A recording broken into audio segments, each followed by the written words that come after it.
Parmi les quatre objectifs des JO d'hiver de Pékin, celui des JO verts occupe la première place. Et les installations écologiques et les technologies à faible émission de carbone, à l'intérieur comme à l'extérieur des sites olympiques, ont montré au monde la sincérité et les efforts de la Chine pour honorer ses engagements écologiques. Selon vous, dans quel domaine le concept de l'écologie ressort-il le plus? Euh, En lien avec les objectifs que à la fois la Chine a annoncés, mais la plupart des entreprises dans le monde, de réduire le CO2, les émissions de CO2 et de passer dans un monde d'énergie renouvelable, je crois que c'est la première fois que les Jeux olympiques se sont vraiment attelés à faire en sorte que toute l'énergie fournie pour les JO, mais même pour les villes autour des Jeux olympiques, soit renouvelable.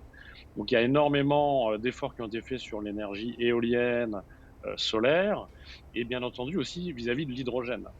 Donc il y a des électrolyseurs qui ont été construits spécialement dans la région. Il y a, je crois, une trentaine de stations de remplissage d'hydrogène pour remplir la flotte de bus des Jeux olympiques. À ma connaissance, c'est la première fois ou la plus grande flotte de l'histoire, puisqu'il y a, je crois, 1000 bus qui sont utilisés dans les Jeux olympiques et qui fonctionnent à l'hydrogène. Alors non seulement c'est très bien parce que l'hydrogène évidemment pollue pas, les bus émettent de l'eau, mais aussi le temps de remplissage par rapport à l'électrique est plus rapide. Et puis surtout, le point clé pour les JO, c'est la température. Comme il fait très froid, parfois certaines voitures électriques ou bus électriques ont des problèmes pour démarrer dans les conditions de froid. Ce n'est pas le cas de l'hydrogène. Donc de ce point de vue-là, c'est remarquable. Il y a énormément d'efforts de fait sur l'énergie autour des Jeux olympiques.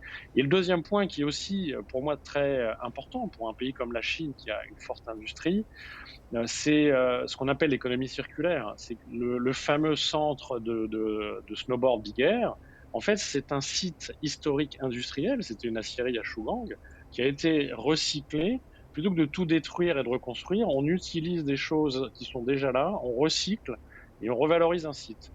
Et c'est ce que nous, on a connu en Europe avec des vieux sites industriels, comment faire en sorte de les requalifier dans les sites de loisirs, dans les sites de sport. Et les gens parlent beaucoup d'énergie renouvelable sur ces Jeux de Pékin et c'est louable, mais je crois aussi que ce côté recyclage de sites me paraît important comme symbole et comme action concrète.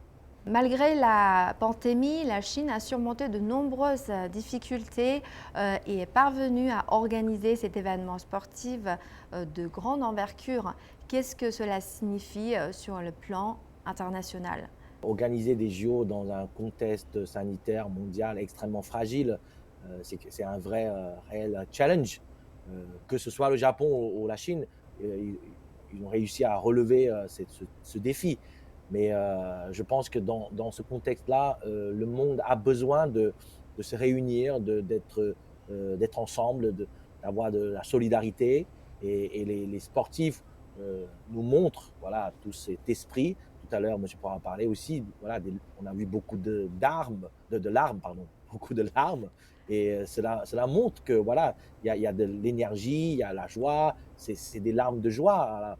Et donc, je pense que suite à ça, ça montre une image quand même très positive dans le domaine sportif. Et je pense qu'on va bientôt sortir de cette pandémie et on a besoin de ça pour nous réunir tous. Et Monsieur Boireau, euh, que pensez-vous des influences de ces JO sur le plan international? Je suis tout à fait d'accord avec ce que vient de dire Monsieur Lee. Je crois on peut toujours débattre de ces grands événements internationaux de beaucoup de points de vue, et c'est normal, sur leurs différents impacts. Je crois qu'au bout, nous tous, quel que soit le pays dans lequel on vit ou on travaille, on a tous vécu des moments difficiles depuis 2 ans et de façon différente. La pandémie, elle a affecté les pays différemment, mais elle a affecté tout le monde. Ce qui est certain, c'est que je crois que tout le monde a dû changer un peu sa façon de vivre. Il y a beaucoup de gens qui sont maintenant en vidéo, on se voit moins qu'avant, un peu partout dans le monde. Donc, comme vous le disiez, Monsieur Ali, je crois qu'avoir un événement où on arrive à avoir des gens ensemble physiquement, même si ça a dû être compliqué pour eux et pour l'organisation de trouver le moyen de faire cette bulle dans les conditions actuelles, je crois qu'à la fin, ça a quand même beaucoup de valeur parce que le sport, comme l'art, comme la culture en général, encore plus dans ce contexte de tension, je pense, ont de la valeur pour nous tous, où qu'on soit. Ça permet de vibrer, ça permet, comme souvent avec le sport, de s'enthousiasmer et comme le disait très bien Thomas Bach dans son discours, hein, d'ouverture, j'ai trouvé, de redémontrer qu'on peut être compétitif en compétition sans que ce soit une bagarre et c'est des symboles, qu'apporte le sport et qui sont uniques.